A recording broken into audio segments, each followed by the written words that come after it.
Hari ini kita akan berhadapan dengan seorang rasul yang adalah Farisi dari Farisi, yang adalah orang yang paling terdidik dalam hukum Taurat, yang paling pintar dalam keagamaannya, yang paling hebat dalam praktiknya, tapi ia buta rohaninya.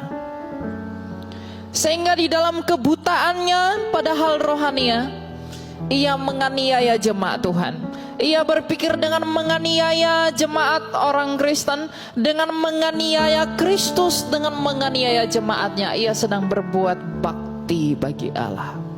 Dan semangat yang seperti Rasul Saulus ini, itu sedang bangkit hari-hari ini untuk menganiaya orang kudus milik Allah. Dan ternyata Tuhan tidak membiarkan Saulus di dalam kesaulusannya, yang adalah Farisi dari Farisi, pembunuh orang percaya. Tapi Tuhan datang untuk menghardik Saulus dan mengubahkannya menjadi Paulus.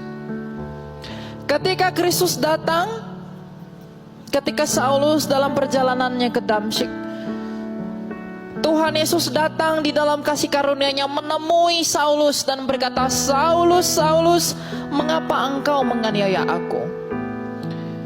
Di dalam pertemuan itu, Rasul Saulus yang begitu sombong, dia yang begitu congkak, dia yang begitu angkuh dalam semangat keagamaannya, kesombongannya dijatuhkan oleh Tuhan. Dan ketika dia dijatuhkan, dia mengerti dia sedang berhadapan dengan siapa. Saat itu ia berhadapan dengan suara yang berbicara kepadanya, yaitu Yesus Kristus. Apa yang Rasul Saulus terima? Matanya dibutakan. Tadinya hatinya begitu buta melihat Tuhan. Ia tidak melihat kebenaran Tuhan. Ia berpikir bahwa dengan perbuatannya taat kepada keagamaannya itu, ia sudah begitu hebat di hadapan Allah. Bukankah ini mencerminkan beberapa dari kita? Kita berpikir kita suci, kita berpikir kita benar, padahal sebenarnya kita buta, tidak mengerti kehendak Allah. Tetapi ada satu hal dari pengalaman Rasul Paulus yang perlu kita teladani, bahwa ternyata ketika Tuhan meremukkan Rasul Paulus, itu adalah kasih karunia. Ketika Tuhan meremukkan Rasul Paulus dengan membutakan matanya, pada saat yang sama Tuhan sedang menunjukkan kepada Rasul Paulus bahwa engkau bukan siapa-siapa tanpa aku. Engkau bukan apa-apa tanpa aku. Dan Tuhan tidak langsung menyembuhkan saat itu juga. Ia menunggu beberapa hari agar Rasul Paulus di dalam kebutaannya, di dalam kesadarannya bahwa ia lemah tanpa Kristus, bahwa ia bukan siapa-siapa tanpa Tuhan, ia mengakui bahwa aku bukanlah apa-apa tanpa Tuhan. Dan sikap yang seperti itulah yang kemudian melahirkan pertobatan sejati, bahkan menjadi penginjil yang terkemuka di sepanjang sejarah. Itulah Rasul Paulus. Jadi kalau hari-hari ini saya, Bapak, Ibu, dan semua anak-anak muda, kalau Tuhan saat ini mengizinkan Anda diremukkan oleh karena dosa-dosa kita, Tuhan mengizinkan kita mengalami kesakitan karena kesalahan kita, Tuhan mengizinkan kita mengalami hal-hal yang tidak seharusnya kita alami, percayalah itu adalah bagian dari kasih karunia-Nya, agar kita dihantarkan kepada pengertian dan kebijaksanaan ilahi bahwa kita bukan apa-apa tanpa Tuhan. Karena tidak ada pertobatan yang sejati tanpa penderitaan. Tidak ada pertobatan sejati tanpa mengerti siapa Allah. Dan tidak ada pertobatan sejati kalau kita sendiri tidak bertemu kepada kasih karunia Allah. Jadi ketika Rasul Paulus diremukkan oleh Tuhan, dia ditemui oleh Tuhan, dan Rasul Paulus menyadari bahwa ternyata aku bukan apa-apa tanpamu. Maka ketika dia mengerti bahwa dia bukan siapa-siapa tanpa Kristus, maka ia merendahkan dirinya, memberikan hatinya untuk bertobat. Tetapi ingat, pertobatan itu tidak hanya berubah tingkah laku, tapi pertobatan itu adalah mengarahkan hidup kepada Injilnya Kristus. Maka ketika Rasul Paulus Ketika dia sudah bertobat, apakah kembali ke dunianya yang lalu? Apakah kembali menjadi seorang penjahat? Apakah kembali dalam kefarisiannya? Apakah kembali kepada kebanggaannya sebagai orang yang terlahir dari suku Benyamin? Apakah ia kembali kepada kebanggaannya bahwa ia pernah belajar dari Tarsus? Tidak. Justru ketika Tuhan meremukkan dia, Tuhan menjatuhkan dia, dan dia sadar bahwa dia bukan siapa-siapa tanpa Tuhan. Dan di dalam perkenanan itu dia menerima hikmat dan anugerah ilahi. Dan ketika Tuhan mengizinkan ia menginjili, dan ketika ia berdiri di hadapan para jemaat, dia mengatakan, akulah yang paling berdosa. Sehingga orang-orang yang tahu siapa Paulus, orang-orang yang tahu siapa dia, tidak mengagungkan dia sebagai pribadi, tapi mengagungkan Allah yang telah memberikan kasih karunia. Bahkan di dalam penderitaan pun Tuhan bisa memakai siapapun. Jadi kalau hari-hari ini kita menderita, kalau hari-hari ini Anda sedang bergumul, itu adalah cara Tuhan untuk membiarkan kita tetap di dalam cinta dan kasih karunia-Nya itu. Dan pertobatan yang sejati itu akan melahirkan sikap hati yang terpenting, yaitu kerendahan hati. Tanpa kerendahan hati, sehebat apapun kita diremukkan oleh Allah, kita nggak akan bisa berubah. Tanpa kerendahan hati, kita tidak akan mengerti bahwa segala peristiwa yang terjadi dalam hidup kita, itu Tuhan izinkan dalam maksudnya yang kudus untuk mengubahkan kita menjadi pribadi yang lebih berkenan di hadapannya. Hari-hari ini betapa banyak orang yang begitu sombong. Ketika ia baik-baik saja ia bersyukur kepada Tuhan, tapi ketika ia menderita ia kehilangan imannya. Ia tidak memiliki pengharapan di dalam iman. Dia tidak seperti Rasul Paulus yang mengatakan bahwa di dalam kelemahankulah kuasa Kristus menjadi nyata. Iman yang on off tergantung kuasa hidupmu, tergantung bagaimana keadaan hidupmu, itu bukan iman yang berdiri di dalam Kristus. Tapi kesaksian Rasul Paulus yang adalah seorang penjahat yang kemudian bertobat, dibawa kepada kemuliaan Kristus untuk memuliakan dan memberitakan Injilnya yang kudus, itu adalah satu contoh terbesar untuk pertobatan yang sejati. Apakah kita sekarang sedang hidup dalam praktik keagamaan kita? Ada orang begitu pede, saya percaya Yesus, tapi pada saat yang sama ia tidak meninggalkan pikirannya yang duniawi. Saya percaya Yesus, tapi ia tidak meninggalkan pikirannya yang sia-sia. Saya mencintai Kristus, tapi ia mencintai uang. Ia mengaku ia mencintai Kristus, tapi ia mencintai dosa. Hatinya tidak menaruh kejijikan kepada dosa. Lalu dengan pedenya dan kejinya orang-orang seperti itu mengatakan, aku diselamatkan. Betapa banyak orang yang seperti Rasul Paulus itu buta.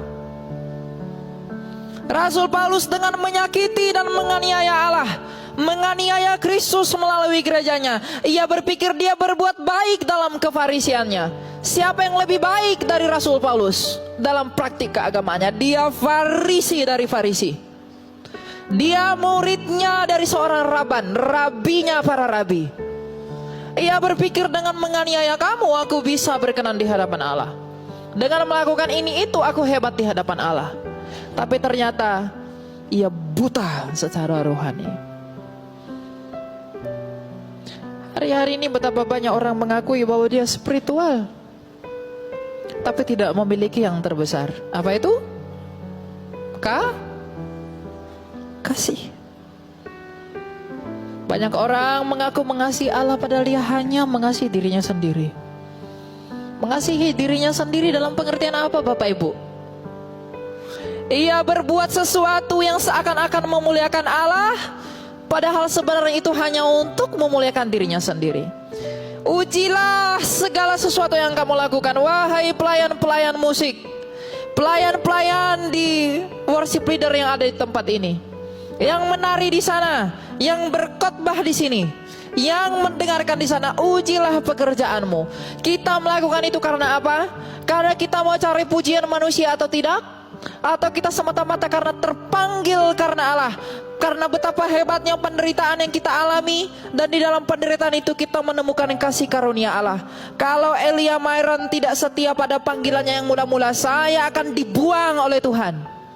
Kalau saya tidak setia pada kasih saya yang mula-mula, tidak sulit bagi Tuhan untuk memakai yang lain dan membuang saya.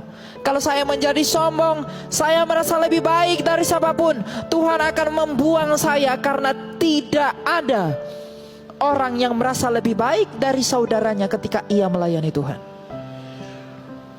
Lalu panggilanmu melayani Tuhan itu untuk apa? Adakah orang di dalam pelayanannya merasa ia lebih suci dari saudaranya? Kalau ada yang merasa seperti itu, maka ia adalah Saulus, belum menjadi Paulus. Tapi kalau kita sudah menjadi Paulus, ia akan berkata, akulah yang paling berdosa. Dan di dalam pengakuan itu, orang-orang yang mendengarkan akan melihat betapa Rasul Paulus dipakai begitu hebat.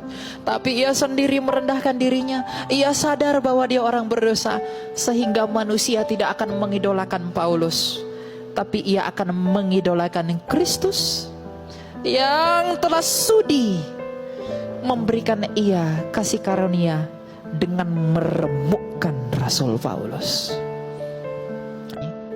Enggak ada orang bisa memuliakan Allah tanpa Allah mampukan. Tidak ada orang bisa memuji Allah kalau bukan Allah yang memampukan. Karena yang memampukan kita, yang bersaksi bahwa Kristus adalah Tuhan, hanya oleh karena Roh Kudus yang diam di dalam kita semua. Jadi alasannya enggak ada. Jangan ada yang bermegah, jangan ada yang berbangga, jangan ada yang congkak. Tapi mari tiru Rasul Paulus. Lihat pertobatannya yang sejati. Melalui firman ini, melalui peringatan ini, kita sedang disadarkan bahwa Elia Myron itu hanya debu yang tak berarti di hadapan Allah. Tapi meskipun ia hanya debu, Tuhan masih melimpahi kasih karunia-Nya, sehingga saya bisa berdiri di tempat ini dengan Anda. Dan bukan hanya saya, Anda pun menerima yang lebih besar. Dan bukan hanya saya, semua orang pun menerima yang lebih besar. Maka ubahlah mindset kekristenanmu. Kalau Tuhan meremukkan kita, kalau Tuhan mengizinkan kita tersakiti, itu adalah cara Tuhan untuk menguji kita menjadi emas. Sama seperti Rasul Paulus yang bukan emas, tapi pada akhirnya menjadi emas. Sama seperti Rasul Paulus yang tidak prajurit Kristus, tapi pada akhirnya dia tidak hanya prajurit Kristus yang hebat, tapi ia menjadi komandan buat Timotius. Maka Rasul Paulus adalah teladan yang nyata. Kita berdoa agar di dalam Injil yang diberitakan, di dalam pertobatan yang sejati yang dicontohkan oleh Rasul Paulus, kita semakin tahu bahwa persembahan yang berkenan di hadapan Allah adalah kecintaan kita kepada Kristus. Dan cinta itu terlihat dari buah-buah kita. Karena Yesus Kristus dengan agung bersabda, dari buahnya lah kamu mengenal mereka. Dari buahnya lah kita dikenal. Tidak ada semak duri yang membuahkan apel. Tidak ada semak duri yang mengeluarkan semangka. Jadi kalau kita tercangkok kepada pokok anggur yang benar, yaitu Kristus, kita akan menghasilkan buah-buah sebagaimana Kristus telah berbuah lebat. Jadi Kristus harus dimuliakan, Kristus harus ditinggikan, Kristus harus dipuji. Dengan cara apa? Pertobatan yang sejati. Karena untuk itulah saya dan kamu dipanggil. Saya mengatakan ini sekali lagi, bukan karena saya lebih sempurna dari Anda, tapi karena saya pernah diremukkan oleh Tuhan. Saya pernah ditindas oleh Tuhan. Tapi di dalam hal itu, saya menemukan bahwa dengan maksudnya itu, ia bertujuan untuk memulihkan saya. Jadi kalau kamu pun semua yang ada di tempat ini sedang merasakan hal yang sama, positive thinking sama Tuhan, tetap puji, muliakan namanya, sebab kemuliaan hanya bagi Allah.